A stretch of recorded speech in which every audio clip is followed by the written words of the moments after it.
ராணிப்பேட்டை மாவட்டம் திமிரி பழையனூர் பகுதியில் வீட்டின் பூட்டை உடைத்து ரூபாய் 25 லட்சம் மதிப்பிலான நகைகள் கொள்ளையடிக்கப்பட்டுள்ளது.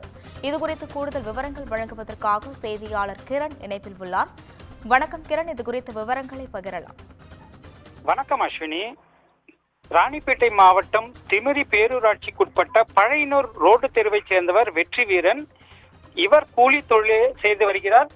இவருடைய மனைவி மற்றும் மகன் ஆகியோருடன் வசித்து வருகிறார். இந்நிலையில் வெற்றிவீரன் குடும்பத்துடன் இன்று காலை ஷோலிங்கர் பகுதியில் உள்ள கோவிலுக்கு சென்றுவிட்டு மீண்டும் வீட்டிற்கு வந்தபோது வீட்டின் பூட்டு உடைக்கப்பட்டு இருப்பதை கண்டு அதிர்ச்சி அடைந்தனர்.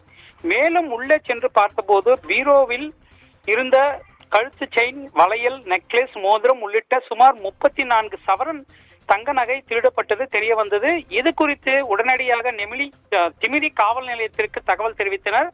அதன் பேரில் சம்பவ இடத்திற்கு விரைந்து வந்த காவல்துறையினர் உடனடியாக விசாரணை மேற்கொண்டு வழக்கு பதிவு செய்தனர். மேலும் கைரேகை நிபுணர்கள் மோப்பனாய் வரவழைக்கப்பட்டு தற்போது விசாரணையானது தொடர்ந்து நடைபெற்று வருகிறது.